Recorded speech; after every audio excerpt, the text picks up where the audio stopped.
Community. Primordial Radio. Hey, it's Adam here on Primordial Radio. This is the Primordial Radio Residency, and joining me not only today, but through every residency show in January is Ville Valo, formerly of the band Him, but now you might know him as VV, and his solo album, his debut solo album, is coming out in a couple of weeks' time. How are you doing today? Oh, greetings, oh earthlings. It's good to be here. I'm pretty good, as egocentric and cheeky as always. That sounds good. We're going to kick off with one of your own songs from your forthcoming album, Neon Noir. It's out on the 13th of January. This is The Forever Lost. That was The Forever Lost from Ville Valo. Well, firstly, I want to talk about that song because that's coming from your forthcoming album. It's been a while. You know, there was an EP out in 2020, but it's been a while since we've heard from you. You've got your album coming out in a few weeks' time. That is a single from it. Tell us a little bit about The Forever Lost. It was, as the rest of the album, it was written in the turmoil we all went through, which was the pandemic. So I was locked in my little cellar home studio and did it from scratch. And I played all the instruments on the album as well. So it's literally a solo album. And I'm a guy, I'm sort of like, I love morose and somber music. So I easily tend to write all balladry stuff and very slow Sabbathy riffage. So I need to drink a ton of coffee to get myself going and get that song down to, keep the tempo up even a bit. Well, talking about Sabbathy and riffage, because I was listening to, because you had an album, so you had an EP come out in 2020, Goth Venica Volume 1, and I was listening to it. And obviously, we've got a lot of the trademark sounds we're used to from you and the sort of the lyrical themes and that, but some really fuzzy, heavy riffs. It sounded like you're having a lot of fun. And talking of fuzzy, heavy riffs, the second track you brought to the show is Sabbath Bloody Sabbath from Black Sabbath. So I guess you're influenced by these guys. Yeah, that's the first album I actually heard by them. So I still have the vinyl, and that was the experience that blew my mind back in the day, how it starts, and then the super shrill high vocals of Ozzy when he comes in, you see right through this solid eyes, you have to loud. It's amazing. It's amazing piece of music, and it's why I do this. I love the section in that. It's in the instrumental, so I think there's congas and things, and it's breaking down. Yeah. But the way he like moves his vocal up to the where. Oh yeah. That bit. I don't ever try and sing when I'm on the radio because you did, but you did well. Yeah. Close enough. No worries. Right. And then it's got Rick Wakeman on the album, and it's I think the most musical album that Sabbath ever made. That's a big shout. It's a fantastic album.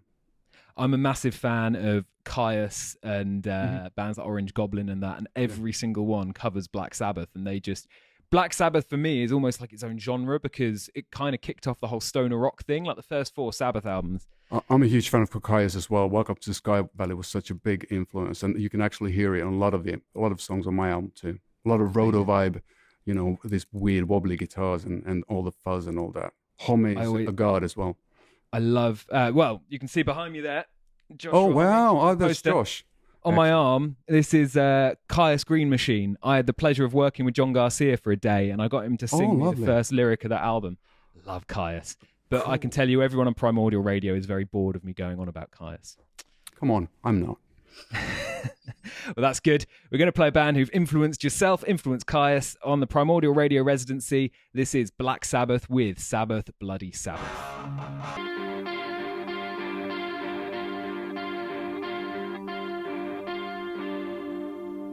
Primordial Radio, it's the Radio Residency. I am joined by Ville Valo, and that was Zetcher with Beauty Has Her Way. Now tell us a little bit about that. They're a London band, aren't they? Yeah, they are actually. I just saw a couple of pictures and I fell in love with the band since it's a duo. There's a guy playing synths and there's a guy playing guitar. Now, okay, that's pretty normal, but the fact that they're wearing black metal makeup, the synth player has a mullet, and then the guy playing guitar has like these black metal spikes and everything. It's a mishmash, like a melting pot of all the influences I adore. And then the music sounds like Cocktail Twins meeting Type O Negative.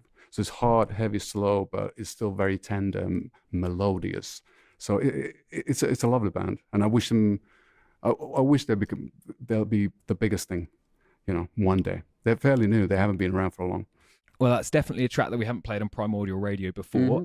We have a little feature actually here on the station whereby if everyone enjoys a song, there's a thumbs up and a thumbs down, and that gets charted at the end of the week. So if you like that, if you like Zetra, Beauty Has Her Way, put the thumbs up for the Primordial Radio upvote. It might chart. We can get the name out there a little bit. Hope these count. Yes. I'll press it twice for you. That'll work. Thank you. And we're going to contrast that a little bit now. We're going to go into something not completely different, but quite different, in the form of Billy Idol, White Wedding. Why this song? Well, you gotta. I've had the honor of actually meeting him, and it was such a fantastic character. And he switched. We used to do Rebel Yell with him back in the day, and I always there was a million miles he sang about, and I turned it into 666 miles, and he liked it so much that he actually started using it, and that was pretty funny. That is cool. Yeah, I'm a huge fan.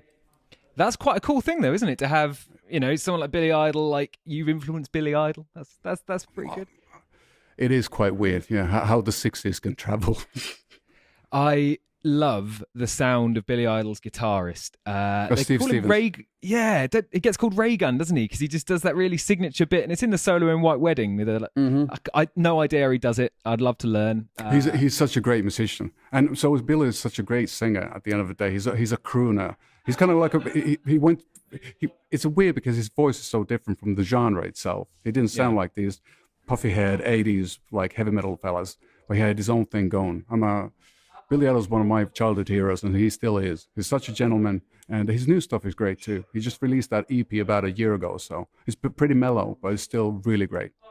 Well, let's hear one of his classics now. This is Billy Idol with White Wedding.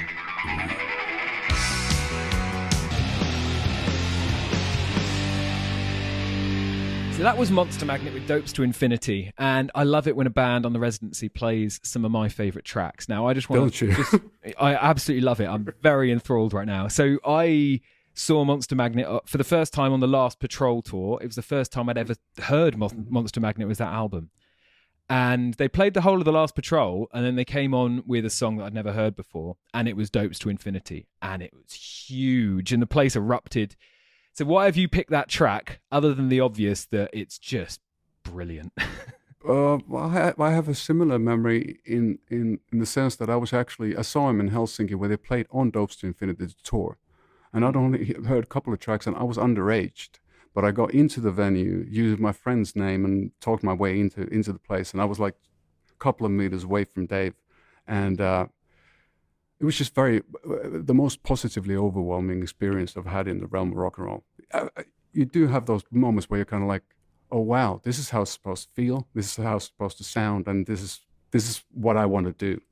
So it's a very informative and a mind-blowing experience. I love the band, and we actually had the possibility of touring with them in the States in like the mid-noughties, and I'm a huge fan.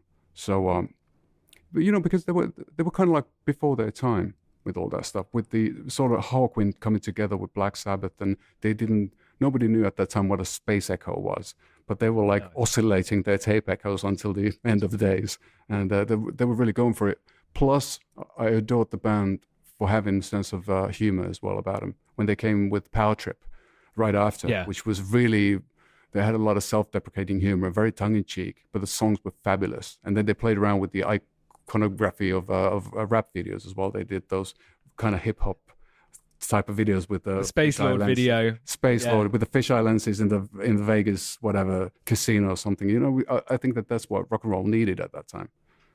Well, talking to the Vegas casinos and the big, well, not necessarily what rock and roll needed at that time, but maybe what it had in the 80s. What's the next track you picked for us?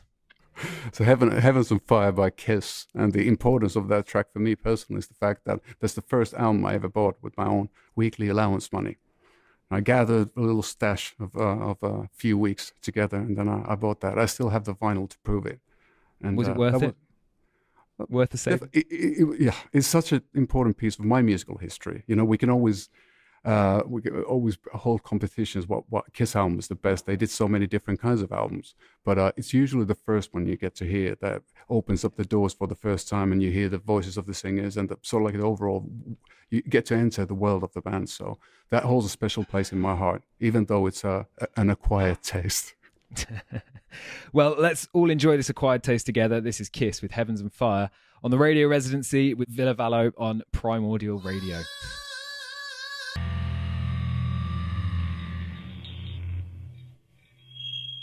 So that was Godflesh Like Rats. Tell us, Ville, why that track? I remember seeing the band on that tour. That was way before him, and I think it was probably one of the first and the only gigs I ever did some stage diving in.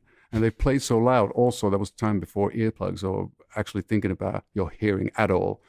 It was super loud, and I remember my ears ringing, and it was also the first sort of experience in the sort of industrial, very machine-like, precise, crushing sound of stuff that came to be a bit more mainstream later on. I thought that Godflesh in there, they also created a world that was such a weird and scary place to be in, but yet inviting. I'm big fan of Godflesh and also the stuff that Mr. Broderick, the head honcho, has done afterwards, especially with Jesu. So Jesu, I don't know how to pronounce the band's name. But anyway, Godflesh is great. I had the T-shirt, but I think that somebody stole it. I remember buying it from the gig. But I'm still angry about that. Do you still have T-shirts from like that long ago? Like, because whenever I had band T-shirts, I'd kind of wear them to death, to the point that I don't really have any anymore, which is quite sad. Well, I wore them until they were like semi-dead, and then I just hanged them up as mementos of that. So you got a museum. Well, I got a few. I still have. The first gig I ever saw was Iron Maiden at the Helsinki Ice Hall in November 16th. I think it was 88. So that was somewhere on tour. Was the name of the tour, and the album was Somewhere in Time. I still have the shirt, and it's all messed up, but it's from my very first gig. I remember that very clearly. An important moment in time for me personally. We'll have to talk about that on our later show. We should. Do you have a T-shirt of Merciful Fate? Because you've picked "Come to the Sabbath" as your next track. Actually, I don't, but we had this crazy project with some of the hymn members. When I was younger, even though I smoked a ton, I still was able to pull off a super high falsetto. So we did a cover set of Merciful Fate and King Diamond tunes. And I had the full King Diamond makeup. I had the crossbones mic stand thing. I had the top hat. I had this. They were fake, the sideburns, because I don't get any. Even though how hard I try, it doesn't just happen. Unfortunately, sorry about that. But it was a big deal when we were younger. The sort of, this, because it was the occult. It has satanic overtones, but it was clearly so comic and so festive that it was a celebration of all the sort of B horror, of the B horror aesthetic in rock and roll and metal, and grew up with that stuff. It was fantastic. Well, let's play a song from them now. As we should. This is Merciful Fate with... So that was Merciful Fate with Come to the Sabbath. It's the final selection of our guest this month on the radio residency for January, Ville Valo of, well, VV. It's kind of, VV is now your new, is it a stage name, would you call it? Or that's your project name? Well, I guess it could be all of those things, but more or less it's because it's way easier on each and every search engine. People have the trouble of pronouncing my name and then spelling it, because it is a foreign name and it's not something you pop into every day. So I wanted to keep it simple, and it has that V for victory attitude towards it as well. It's pretty graphic. You can use it in all sorts of ways. It's a combo of everything. I just wanted to keep it simple for you, dear people. Well, as well, I mean, people will know that it's you because there is the heartogram. Your new album. Yeah. Your new album, Neon Noir, is out on Heartogram Records, I believe, on the 13th of January. It is indeed. Yeah, I'm psyched, excited, and nervous as hell, as one should be. Well, we're going to play a track from it to end the first week of the residency. Will you join me next week? Are you going to come back? If you insist, I'll try my best. Fantastic. Join us next week on the Primordial Radio Residency. Until then, this is Ville Valo with Echolocate Your Love. Woohoo.